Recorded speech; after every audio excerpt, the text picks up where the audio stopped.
मु Niranjan Haldar Malkangiri block vice chairman. आज आम मालकानगिरी ब्लॉक रो समस्त समिति सभ्य माने मिसी चेयरमैन को विरुद्ध अनास्था प्रस्ताव देइछु जे विगत जो 3 वर्ष रु ऊर्ध्व समय हेलानी हमर कार्यकाल जो भली भाव चेयरमैन मैडम आमको अणदेखा करुचंती सेथिपाई आमे आज बाध्य होई अनास्था प्रस्ताव देलु जे विगत दिन में जो भाई भाव सरकारी जेते सब कार्यक्रम होची बा जेते माने डेवलपमेंट काम आसुची कौन सी काम समिति सभ्य मानू जनाती नहीं आमको मध्य जनाती नहीं एवं कौन सी काम डेवलपमेंट काम करने अधिकारी मानू बहुत टर्चर करती कौन सी आम जब समिति सभ्य माने जदि कहू जे जेई मानू कहू ये कामटा जल्दी आरंभ करंतु किंतु परवर्ती समय जेई मानू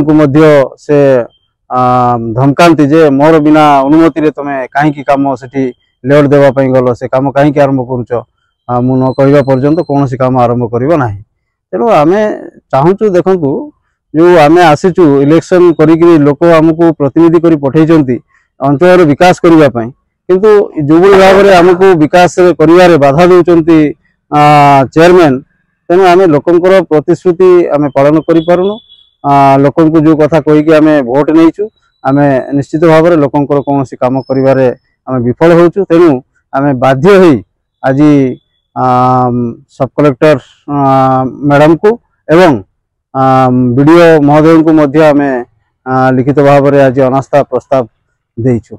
गतकाली जो मो ना मिथ्या अनास्था प्रस्ताव आनी 4-5 जन को धरिकी तेणु मु आज समस्त सरपंच समिति को बैठक डाकी बैठक डाकला बुझाबुझी कर सब मिथ्या विरोध रे आज सब कलेक्टर को ऑफिस रे आसिक सब देइचंती तेणु आम समस्ते एक विरोध करुचु जे ये गोटे मिथ्या अभियोग एवं से भाई चेयरमैन विरोध रे आम गोटे अनास्था प्रस्ताव आनीचु जे से बहुत जगह दुर्नीति करछि जहाँ आमर आवास योजना टारू आरंभ करी हो गोड़गुड़ा पंचायत नीलिमारी ग्रामर आवास योजना आरंभ करी से अनेक प्रकार MGNRGS रे से लिप्त रोची तेणु आम ता विरोध में गोटे अनास्था आनीचु।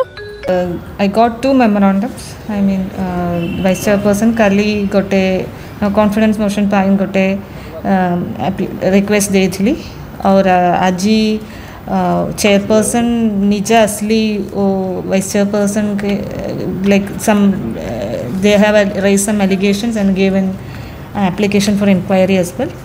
I will have to follow sabu procedures, what are the procedures and rules. I will follow that and take the actions accordingly. Okay. आगे कोई election होगा क्या? I say I cannot confirm anything on that. That is all. Everything has a procedure and we have to follow that procedure and all. And now I cannot comment upon that. आम सहित जोड़ी हेबा पई आमको like share और subscribe करने को जरूर।